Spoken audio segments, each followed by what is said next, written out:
Coming up on this week's Eastern Conference edition of the Locked On NHL podcast, we'll get you set for the unofficial second half of the season now that we're back from the All-Star game. Who's buying, who's selling, and what are the top storylines to keep an eye on? That's all coming up on today's edition of the Locked On NHL podcast. It's your team every day. You're Locked On NHL, your daily podcast on the National Hockey League. Part of the Locked On Podcast Network, your team every day.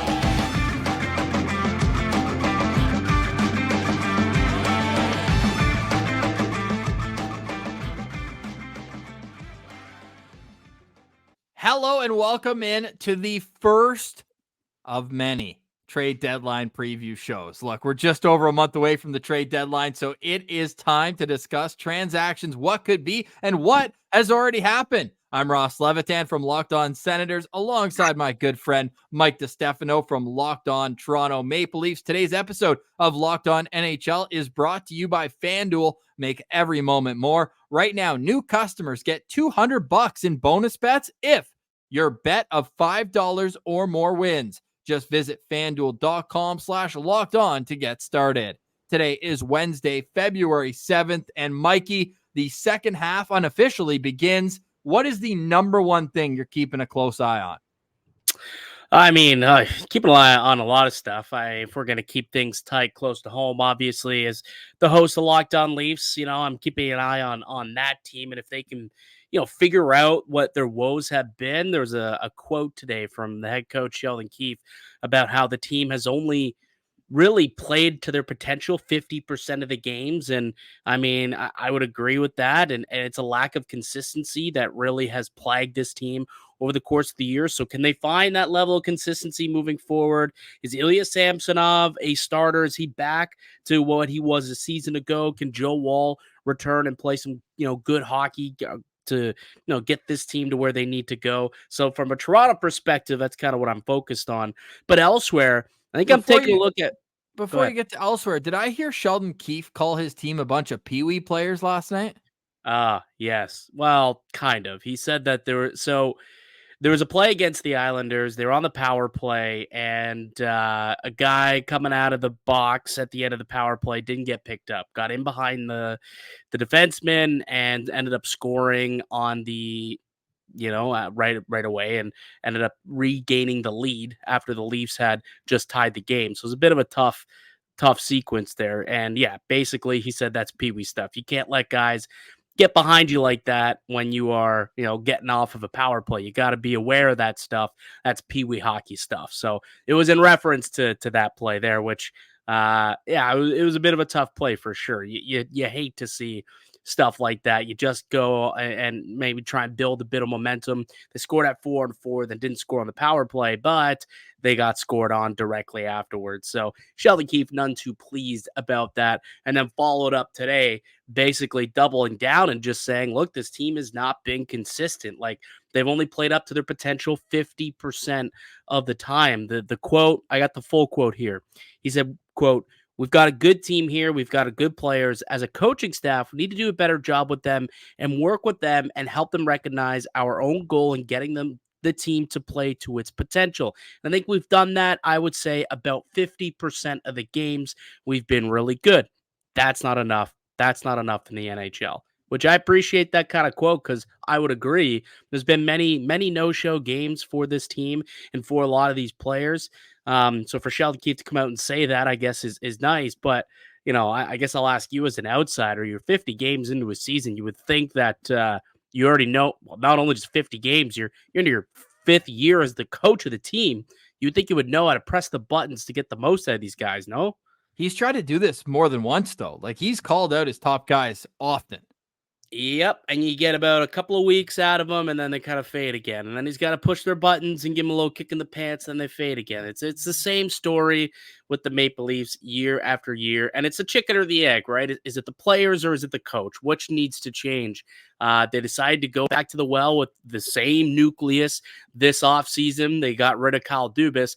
In came Treliving, and he decided, actually, we're going to extend Sheldon Keefe. We're going to extend Austin Matthews. We're going to extend William Nylander. And next year, we'll see what happens with Marner and Tavares. But yeah, it's the same story year after year, same problems, and Sheldon Keefe still doesn't have answers to why his team is so wildly inconsistent night to night. For me, the top storyline, and this is more of a league-wide thing, so I think we should leave some of it for the power rankings on Locked On NHL every Thursday. This might be the closest MVP race that we've had in the last half decade. No, we've got a two-way tie at the top of the point totals with 85 right now, with Nikita Kucherov and with Nathan MacKinnon. Who's to say that Connor McDavid won't come out in the second half and put up 80 points in 50 games or whatever's left, less than 45 now. Dude, I awesome. agree. And it's not only the points, but it's like you look at a lot of this is very narrative based, right? When you're voting MVP, this team was dead in the water a month and a half into the season. They fired their coach. And now they're on a 16-game heater. They won 16, going for a record 17. I guess this is coming out on Wednesday. We'll see if they can make it, if they can, win the Tuesday game prior to us or after us recording. But yeah, it's going to be an interesting race. I think I was looking on FanDuel earlier today. I'm just going to pop it up right now. Yeah, I'm curious. What are the give me the top he's five. Third. He's third right now in terms of behind Kucherov and McKinnon. So McKinnon is the favorite. So McKinnon is currently the favorite. He's to so win. nasty. He has a point, at least a point in every single home game this year. Yeah, it's disgusting what McKinnon's doing. Scored a goal last night. Also, FanDuel had a really nice, a nice odds boost. It was McKinnon to score a goal and to cover the puck line, and they were plus 1.5. And they did so, and I made the bet, and I'm happy I did. Thank you to our FanDuel sponsors for that one. But yeah, so McKinnon at minus 135, so he's the favorite. Kucherov at plus 300. Like McDavid at plus 430 is that's just insane value to me. It's Connor McDavid, man. What this guy does, if that team truly does go on the run and continues to play at the high level they're at, not only is the team going to have success, but it's going to be on the back of a guy like Connor McDavid. And if he ends up getting back into the race here, I think he's still like 10 or so points off of McKinnon and Kucherov, who are running away with the Art Ross race. But that's to your point. I mean, 30 games, McDavid can easily make up 10 points on these guys. Like he can. He's done that many, many times. So I honestly, Connor McDavid at plus 430, pretty good value. Pretty good value. Let us know in the comments who your MVP is so far. For me, it's got to be Nathan MacKinnon, though. I mean, just what he's doing. He's a horse every single night, and it's really incredible. I got a nice 20-1 futures on that, too. Made that bet back in November, and I am very thankful for it.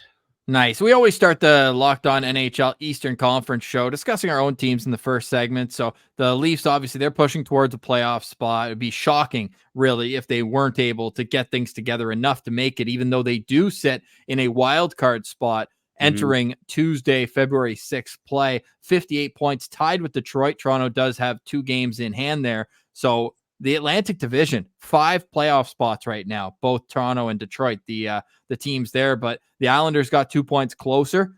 They got the win in regulation against Toronto. The Leafs tied it up with under 5 minutes to go and then gave it up just as quickly as they got it back. But for my Senators, man, yeah, they're 6-2-2 in their last 10 games. It's a fool's gold errand again for them to kind of go off the rocker, only to make that half concerted effort. But I really think that it's a matter of just playing the right way. Like, you need to at least have something to cling on. And now with new ownership and new management, like everyone, the biggest storyline in Ottawa, Mikey, and you can speak to this as well, because Steve Staios worked for the Leafs a little bit too.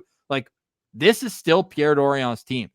Steve Staios, other than bringing back Shane Pinto, which was a no-brainer, at league minimum. So you could even say, hey, he got the negotiation. I know he had no leverage, but DJ Smith, the coaching change was also a Staios move. Right. Not a single player on the ice was brought in by Steve Staios. They haven't made a single personnel move, a prospect signing, nothing. And we're going on 5 months. So everyone's wondering, like, what kind of players is he going to target? What are they going to do? And what's the outlook? Like, if they bring in a Chris Tanev, that's the noise that keeps coming in, as the Sens really want Tanev. It would have to be with an extension, because you wouldn't pay for a rental. But that's the type of player, if it is a pro's pro, but then you're setting the record that, like, next year it's go time. So you're telling me that the Ottawa Senators are in buy mode right now? No, I think they're in set themselves up for next year mode and make sure that the players, because the whole thing, they were unlearning the DJ Smith style. Shout out to DJ Smith, by the way, just got hired as an assistant coach in LA. Perfect assistant coach. And I think he's going to go in there with good vibes and a good mentality for a team that's really down bad and feeling for themselves. Can't get a win in LA, but just not a head coach. Like, he just didn't have enough details. And these players over the last 5 years, the Stutzles, the Kachucks, the Norrises, the Bathersons, they've just been told if they work harder, things will get better, but they don't. So the rest of this year for Ottawa is about teaching those players systems and how to be able to react when things don't go their way in the course of a game and have, the right way of playing. I know it's a bit of a cliche, but they just had not been able to show it over the course of the year. If you look though, like Mikey, it's hilarious. Like the teams that are around the Senators in goal differential in terms of points, like Ottawa's tied with Columbus and they've allowed 24 fewer in terms of a goal differential. Montreal is the next team ahead of Ottawa. They're a minus 39. Ottawa's minus 12. Like, they're not as bad as they are in the standings. It's kind of comical, really, how they're that low. They had 2 0-5-0 road trips. Like, that takes you right out of it. Well, and if I recall, I think back, there's a lot of games where they were up and then they gave up the lead and a lot of 1-goal losses. So, they're losing tight games here and they're they've pissed away a bunch of points. I think we all can, agree with that. Do they finally have a pity point yet? Did that pity point finally come? Oh yeah. Couple. They're 1-5 in 1-goal games this year. So 1 win in 6 1-goal games. But yeah, they've got a couple of those pity points and they actually came against good teams. It was Winnipeg and then Boston. Those are the 2 teams that got the winner point over Ottawa. But dude, I don't know if you saw this, and enough with the Senators after this one, but the Sens had a 2-minute and 5-second overtime in their last game before the All-Star break, and the Red Wings didn't touch the puck once. Impressive. Not bad. So if you're going to suck, at least beat your rivals. Ottawa finishes the season series 3-1 against Detroit, and they will wrap up their season series against Toronto against you guys next Saturday. Ottawa's 2-1 against the Leafs so far this season as well. So if you're going to lose, at least you have, and they're 2-0 against Montreal and have won 8 straight against the Habs. So at least, hey, the bragging rights, don't look at the standings, Mikey. Other than that, everything's going fine. I say I'm like the verbal meme, the dog in the house when everything's on fire around him, and it's like, hey, everything's okay. Everything's fine. All good. Fine. Yeah, I'll take a playoff spot over a couple of meaningless regular season victories any day. Hey, rivalries matter, Mikey. Rivalries matter. Yeah. Hey, let's get into some potential playoff talk. Enough about the bottom feeders, but let's get into some teams that are higher up in the standings. Man, there's some great stories in the Eastern Conference. We'll get into those next. This is Locked On NHL. I'm Ross Levitan. For more from me, check out Locked On Senators. That's Mike DiStefano from Locked On Leafs. More Eastern Conference chatter coming up after this.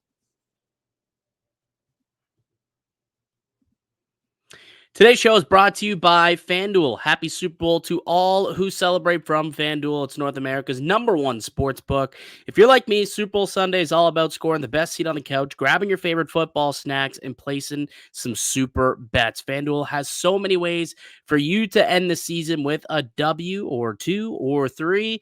Not only can you bet on who will win the Super Bowl, but FanDuel also has bets for which players will score a touchdown, how many points will be scored. They've got a bunch of Taylor Swift prop bets as well, Rossi, and so much more. And guess what? New customers join today and you'll get $200 in bonus bets if your first bet of $5 or more wins. Just visit FanDuel.com/lockedon to sign up. That's FanDuel.com/lockedon. Make every moment more with FanDuel, the official sportsbook partner of the Locked On Network.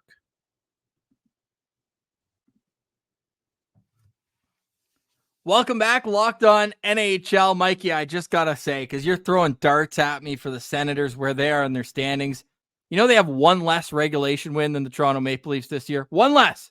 Yeah. The Leafs don't win games in regulation. We all know that. They've got 16 regulation wins and 9 overtime and shootout wins. So it is what it is. Hey, who do you think that it's already like signed, sealed, delivered? The Boston Bruins are finishing first in the Eastern Conference this year. Right now, heading into Tuesday's play, they have 71 points. They have a 5-point lead over Florida and a 6-point lead over the New York Rangers. Yeah, Probably. I think there's a better chance that it happens than doesn't. Like, I wouldn't say, it's overwhelmingly going to happen, but I do think that it's probably more likely than not. Like, I look at the two teams to me that obviously stand a chance to catch Boston will be Florida, who's been unbelievable of late. I don't know if you've seen what They're one of Matt. my they're one of my favorite teams to watch too, because they're always A lot of fun. bringing people into the back alleyway, and they're gonna kick Oh, your yeah. ass on the scoreboard and in the in the fisticuffs. Dude, the Florida Panthers owe Big Walt so much money. They owe him a ton of cash for what his comments calling that team soft did to galvanize that group last year. Wait, Go on a Ottawa run to doesn't the get cup credit final. because Ottawa beat Florida for him to go off on that tangent. Hey, I know, and at 1050 is where he said it. So in my radio station, same thing. But yeah, they owe Big Walt a lot of credit because again, what they did last year, and they're following it up again this year. And Matt Tkachuk got off to a little bit of a slow start, but over the course of his last 15 games, I think he's got 11 goals and like 26 or 27 points. He's catching fire. You've got Sam Reinhart just 3 goals back of Austin Matthews for the Ridiculous. Rocket Richard race, which is insane because we always talk about, wow, Matthews 40 by February. That's incredible. That's insane. Well, Sam Reinhart's just 3 shy of that. He's 1 hat trick away from tying Austin Matthews for the Richard race. It's actually insane. And that's something too that I'll be like, we talk about storylines going forward through the rest of the season. Like, that's one that I'm definitely going to be looking at. Can Sam Reinhart keep up the torrid pace that he's on? I don't think he's going to do that. He's shooting at 27% this year. Because nobody can But stop him in the bumper on the power play. He scored probably half his goals within 5 feet of the net. yeah, look, man, he's having a hell of a season. Don't get me wrong. But can he continue to shoot at 27%? Odds would say probably not. He's a 15% career shooter. But they always have still, a guy like it's this. It was Carter Verhaeghe last year that was shooting at a ridiculous percent. Yep. Yeah, Carter Verhaeghe did this. Like Sam Bennett, when he first got there, went off, his first year that he was there. And now you got Sam Reinhart, who's, playing incredible. They do always get someone that kind of comes out of nowhere and scores a bunch of goals and provides some offense for them. Even but that's on the back definitely, end. Brandon Montour, that. like last year, 73 points. That was insane. I think I saw Montour's like top 10 on FanDuel for Norse, which I thought was bizarre to see. But yeah, I think that them and the Rangers are probably the two teams that are a little bit of a threat to the Boston Bruins, but ultimately, like, Boston's they're just not going anywhere. Like, they got the two-headed tandem in net. They've got really good defending, and you got David Pastrnak, who's still out there ripping Genos, and they're just doing their thing, man. They're the Boston Bruins. They always will be, in winnings in their DNA, and I think they'll still be able to probably gut out another Atlantic Division trophy. Again, heading into Tuesday play, they're the only team in the National Hockey League with less than 11 regulation losses. Heck, they're in single digits. They're 31-9-9 through 49 games. Just absolutely sick, twisted, ridiculous. But you just have to give honestly, you have to give credit going back to Zdeno Chara, because he set this culture there when he arrived as a free agent. They were a joke in 2006. He arrived and they gave him all sorts of credibility. Then you've got Patrice Bergeron arriving at the same time. They've got all sorts of just unbelievable culture guys going through there. So are you going to try and take credit for that as well? The Ottawa Senators for letting Zdeno Chara leave and go to Boston? Time. Yeah, I'll take credit for that. So when they go with their cup at the end of the year, that's a little piece of that. Piece of that could be celebrated by Sens Nation, by Sens Central, the Sens Central citizens. We will be celebrating. Boston and Ottawa have played one playoff series together. Ottawa's got more wins than Toronto does against them. Yeah. In 4. Yeah, that'll play. 2017. Get yourself an Erik Karlsson. That's it, man. That's or a Hamburglar. For Ottawa to make the playoffs, they need one person to just be Hercules. So speaking of Erik Karlsson, if we transition into some other teams, the Pittsburgh Penguins. Like, I was pretty checked out last week, and I hadn't checked the standings in a couple of weeks. And then when I got back from vacation, I opened up the standings, tried to familiarize myself. All right, what's going on again in the NHL? And I was pretty kind of surprised to see that the Penguins kind of pulled themselves out of the depths of the standings and are now just like a few points out of a playoff spot. They're only 5 points out of a playoff spot with 4 games in hand on the Philadelphia Flyers for that final spot in the Metro. Like, what do you think the Penguins can do here in this second half of the year? Unofficial. Yeah, half. they're to me, they're going to be one of the most interesting teams to watch because we know that Kyle Dubas, he's similar to what I said about Steve Staios. Like, he hasn't put his stamp on this team yet. I guess Carlson was setting the tone, right? That's a big move. But it was also, Carlson coming in, they ended up getting him for like the same amount of dead money out. Like, it wasn't the high price to pay to get him at the end of the day. Sure, it's a lot of salary cap, and I guess it sets the direction. But to me, like, I guess where I was going with that too is they have a decision to make with their second leading scorer, Jake Gensel. Like, yes, he's a UFA after this year. You've committed all this money elsewhere. If they end up trading him, all of a sudden it's like full panic mode. It's like, what's the vibe around the locker room? We're not giving our team the best chance to win. But if you keep him, you could lose him for nothing at the end of the year. And is this Pittsburgh Penguins team, if they get in, are they really a threat? Because if they squeak in, they get the last spot. We just talked about the Boston Bruins. You think they're going to go up against the Boston Bruins in round 1 and beat them? I mean, I didn't think Florida was going to do it either. And I mean, they did. Like, yeah, I guess I mean, you can't ever really doubt Sidney Crosby. I mean, a couple of years ago when he was there against the Rangers, I mean, he was just unbelievable. Like, in that series before getting hurt, he was so good. And it was like, dude, is Sid gonna do this? Is he gonna lead this team past the New York Rangers? Obviously it didn't happen, but you know, you look at that team, they're a bunch of vets. It's almost like this is their last ride. I would be surprised if Dubas sold, because I mean, what are you even going to get for a bunch of dudes? And like, if you sell this year, what are you going to get out of Malkin next year, Letang next year?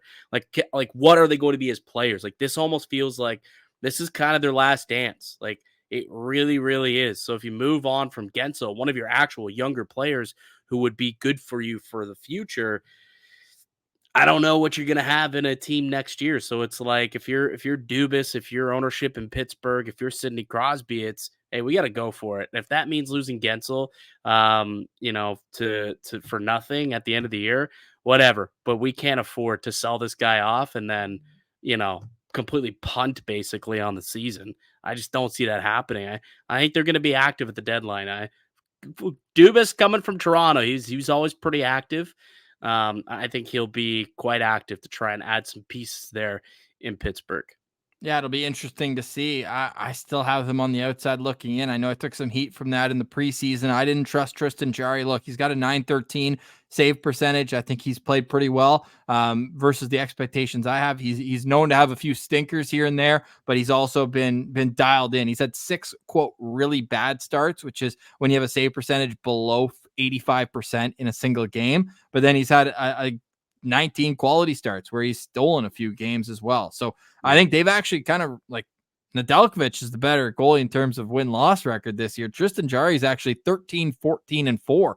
But the save percentage is sparkling. So, I mean, they're going to have to rely on their special teams, I think, in the second half of the season. So if we look at teams on the outside looking in right now who might be able to, you know, because the Philadelphia Flyers currently holding that third spot in the Metro, but they've lost 5 in a row. And now that we know Carter Hart not affiliated with the team, like, he's done, obviously, this team's, I don't see them competing. I mean, this team's going to go on a pretty downward trend pretty quick, I think. Like I said, they've lost 5 in a row, so they've already started. So there's a spot there for one of these 3 teams that are on the outside looking in right now. I guess 4. We can throw in the Capitals too. But the Islanders, the Penguins, the Devils, and the Capitals. I think one of those teams will take that third spot in the Metro. Like, which of those do you feel most confident will have the best second half of the season? What a tease, Mikey. We'll discuss that next. That's Mike DiStefano from Locked On Leafs. I'm Ross Levitan, Locked On Senators. We'll answer that question and more next. This is the Locked On NHL podcast. Today's episode is brought to you by Indeed. Are you hiring? You need Indeed. Indeed is your matching and hiring platform with over 350 million global monthly visitors, according to Indeed data, and a matching engine that helps you find quality candidates fast. Ditch the busy work and use Indeed to schedule, screen, and message so you can connect with candidates faster. Indeed doesn't just help you hire faster. 93% of employers also agree that Indeed delivers the highest quality matches compared to other job sites. So when you're looking to hire, you need Indeed. You can join more than 3.5 million businesses worldwide that use Indeed to hire great talent fast. Because you're a listener of Locked On NHL, you will get $75 sponsored job credit to get your job more visibility at Locked On. Locked On. Locked On is the promo code. It's Indeed.com/Locked On. So just go to Indeed.com/Locked On right now and support our show by saying you heard about Indeed on this podcast. Indeed.com/Locked On. Terms and conditions apply. You need to hire? You need Indeed. Welcome back, Locked On NHL podcast, your team every day. We got local experts on the biggest stories. Make sure to like, subscribe, watch wherever you get your podcast. We're also free and available on YouTube. Shout out to the everydayers out there that ride with us. Monday with Gil. You've got Tuesday Western Conference. Nick and Seth have you covered there. Mike and I do your Wednesday Eastern Conference edition. The fellas, Chris, everybody's in the mix on Thursday for power rankings. And then on Friday, Rachel Donner and Gil Martin will get you into the weekend with all you need to know around the league. So this is the Locked On NHL podcast, and this is time for the Eastern Conference. So, Mike, you want to know which team that's on the outside looking in is going to steal a spot from either Detroit or Toronto as it stands right now. Or if I want to get wild, maybe one of those metropolitan teams falls out. And I know you already hinted that it could be the Philadelphia Flyers. Look, yeah. I can't 2 weeks after I come on here and tell you that the Flyers are a legit contender. I can't do a 180 that fast. I'm going to do a 90-degree turn, though, half of a 180. Like I'm almost out on the Philadelphia Flyers. Their goal differential scares me. Their inability to hold leads scares me. Ottawa went into their barn a couple weeks ago and erased two different deficits they were facing. This team's just not ready. But the other side of that, though, Mikey, is that's when John Tortorella does his best coaching, is when nobody believes in his team, because he's going in there and making sure that every player knows that nobody thinks that they can be anything. So that's my only hesitation there.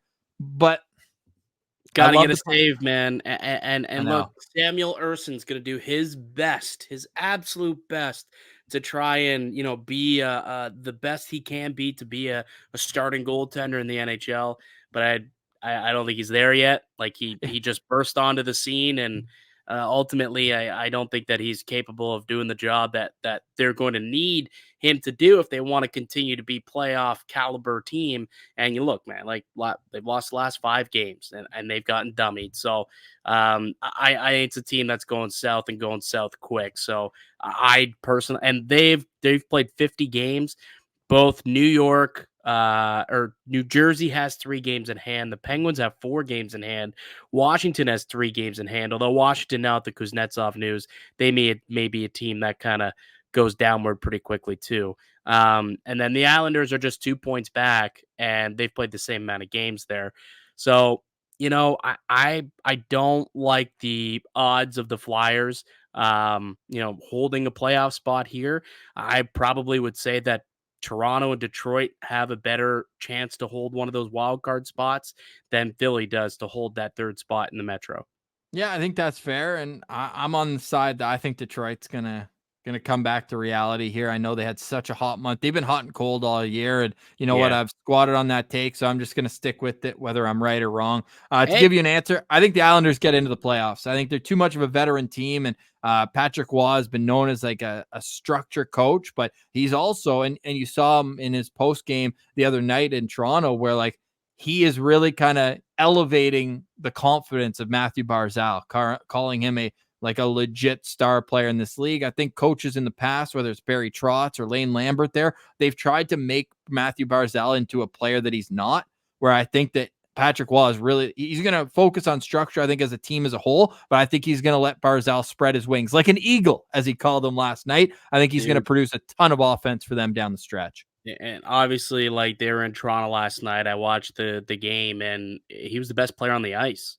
He was the best player on the ice last night. And Ilya Sorokin played excellent as well. And he's someone who's kind of struggled this season uncharacteristically. He's been a star goaltender ever since he came into the league, really, since he came over from Russia. And, if he's going to have a second half resurgence, that's going to be big for this Islanders team for sure. So if you can get a little more out of Barzal, you get a nice second half rebound out of the goaltender there. I think that's definitely a team to be watching going forward. But all three of those clubs, like the Islanders, the Penguins, and the Devils, have a shot to kind of usurp one of these, maybe even two of these teams that are battling for, these final few playoff spots. It's going to be a real interesting battle down the stretch in the second half here. Yeah. So your horse is New Jersey? Man, if they can get a goalie, I like Jersey, but they need to get themselves someone to save a puck. Like, a lot of teams are saying that right now. Like, no, well, a lot of teams are struggling.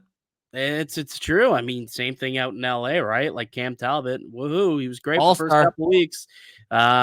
First couple months, it was great. Won himself an all-star spot. He hasn't won a game in like 11 Dude, starts. I tweeted out the stats, not because I'm a hater. I am. I tweeted out the stats because only 3 players, 4 once Elias Lindholm got traded, but 3 players were all-stars this year in the initial batch of all-stars that only played for a different team last year. Connor Bedard, Cam Talbot, and Alex DeBrincat, 2 former Senators. So I did some crack research, and from when they were named all-stars, Cam Talbot was 0-5-2 with an .850 save percentage, and Alex DeBrincat had 1 goal in his last 14 games. Dominic Kubalik has 2. Yeah. Healthy scratch. But no, all jokes aside, I think that goaltending's never been more important, and obviously outside circumstances the reason for Philly, but wouldn't they love to have Ivan Fedotov in goal right now, eh? Like, they tried to bring that big goalie over from Russia, and obviously Putin had other ideas. He was going to go serve in the army instead. He's having a sick year in KHL again, but there's, like, if you're a team that has 2 goalies right now, like Montreal, and they're holding all the cards. They're holding all the cards because there's teams that are going to overpay for a goalie at the deadline because they do not want to go into, like, even the best goalies. Like, goalies are voodoo. There was an article today I saw, who's going to start for the Rangers if the playoffs start today? Igor Shesterkin or Jonathan Quick? Could you imagine reading that article last year? Yeah, no, that does but sound it's true. Very blasphemous. But it's true. Jonathan Quick has been the better goalie, and it hasn't even been close. Well, you can have the same conversation with the other New York team, right? Like, Varlamov has statistically been the better goalie between he and Sorokin, but like Sorokin's clearly the guy. Like, I don't think that's much of a debate. Our Rangers are in trouble, Mikey. Our Rangers are in trouble. Yeah, well, I don't know, man. I still think they're quite the juggernaut of a team. I think they'll figure it out. Okay. They should. They got a good roster, man. And like, Igor turned it around. That roster's plenty good enough to be a Stanley Cup team. Plenty good enough.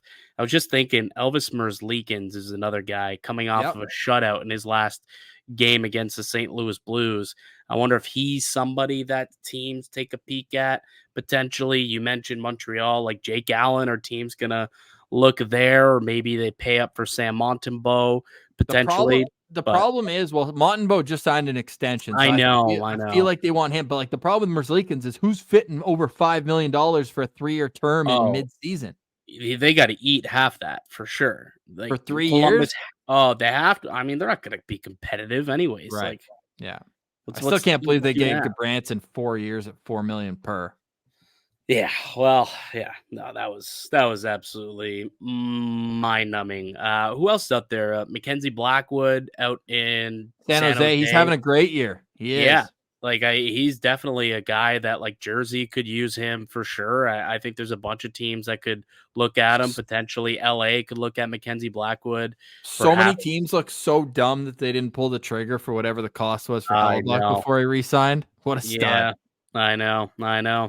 Who else is kind of? Connor Ingram having a great year. Yeah, Connor Ingram. Although, like, the Yotes are still in it, so like I wouldn't be selling off on the Dude, Yotes. But I'm all in on the Yotes. But then Vejmelka too. Like, yeah, Vejmelka's a guy they could potentially go and get. Markstrom's out there. The Flower. I know Mrazek just re-signed. Otherwise, he would have been a good guy. Like, he's having a heck of a year considering the circumstances. But yeah, Like, obviously a lot of he's not losses, available. but he's keeping them low, right? He's keeping them low scoring. Like, does someone want to pull a trigger on a John Gibson?